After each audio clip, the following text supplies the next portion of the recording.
The Obama administration today is taking quite a lot of heat over its response to the Benghazi attacks, the deadly Benghazi attacks. Email exchanges show officials were more involved than they first let on in tweaking those talking points used to describe the attack in the aftermath. CNN national political correspondent Jim Acosta has more on this. So walk us through this, Jim, because it can get complex. That's right, Kate. So the White House and the State Department, they're trying to make the case that they made these adjustments to these talking points in order to preserve what they call the integrity of the investigation into Benghazi. But that does not answer all of the questions about what the White House has said in the past about these talking points.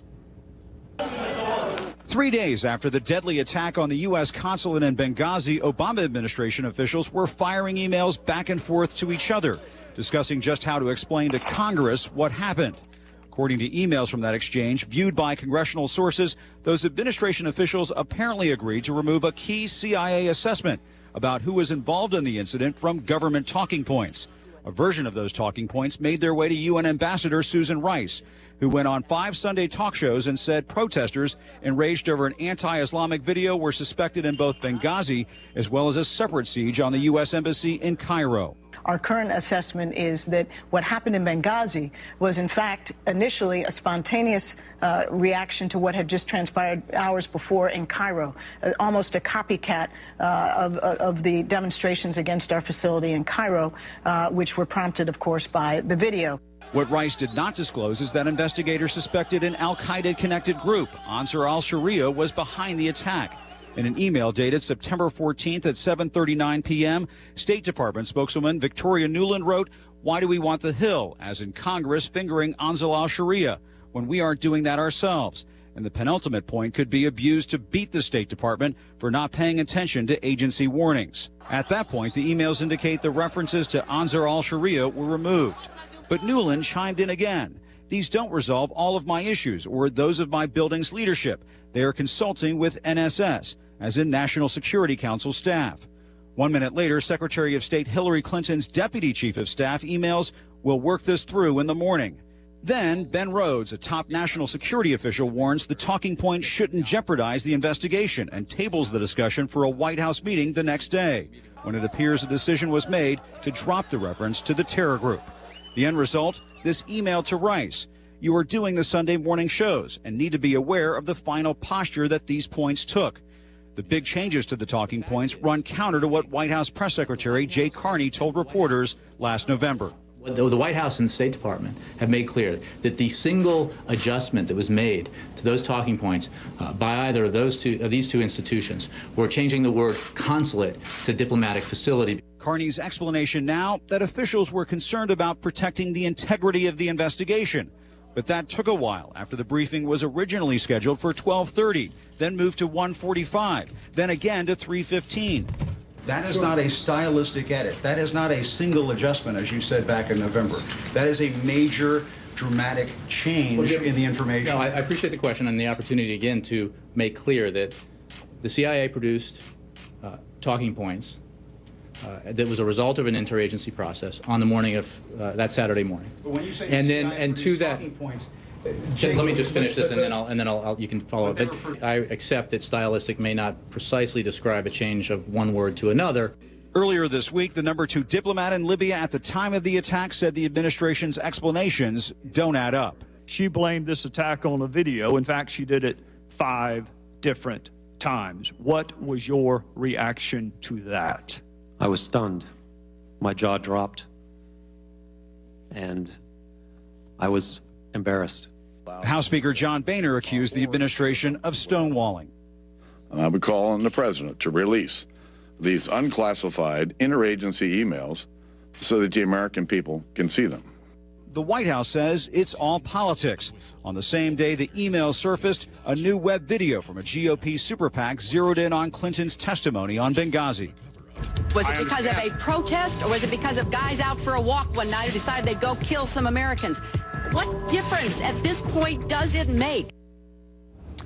Also at the briefing, White House Press Secretary Jay Carney indicated the White House will not be releasing those emails to Speaker John Boehner, and asked whether, looking back, the White House might have handled this matter differently. Jay Carney said no. Kate? Great reporting, Jim. Thanks so much. That's a good key question, and I want to drill deeper on this now with CNN's chief national correspondent, John King. So, John, you heard Jim's great report, but you also have heard from Jay Carney today, what he had to say. Lots and lots of questions about Benghazi and what role the White House played in drafting, changing these talking points that we now know were flawed, were not accurate. How much pressure is the White House under right now? And I think more importantly, how do you think they're handling it? Well, it depends who the audience is you're asking me about if you say, how are they handling it? In the sense of Democrats want to see the White House push back and say this is all a partisan Republican investigation. Republicans say, no, actually, we have now proven in the report, here's an interim progress report from the 5 Republican committees looking at this, and we've had our own reporting and other news organizations reporting since, saying roughly a dozen times these talking points were watered down, they were changed, however you want to put it, and that key words like terrorism were removed. Now, the White House says this was done to protect the investigation. It was done because all the agencies have to reach consensus. This can be usually a pretty boring process in Washington. But the Republicans say, no, you keep saying the FBI wants to take that information out. We have FBI-approved talking points where they left that information in. So the questions from the Republicans will continue, Kate, and I think that Jake Carney did concede a key point today when he said in November those institutions, the White House and state, changed only one thing. Today he made clear that, yes, the White House, he says, changed one thing, but the State Department was clearly involved in a back and forth in a fight with the CIA about what those talking points should say. And even beyond the issue of the talking points, who changed them, when were they changed, how were they changed, what's the motivation? I mean, you've been watching this finger-pointing take place since really immediately since the Benghazi attack. This comes on the heels of the hearing on Capitol Hill this week on just this issue. And you also know very well how Washington works. I mean, in your estimation, is this partisan politics at play, as Democrats suggest, or are there still legitimate questions still out there that the administration has not yet answered months later? Both.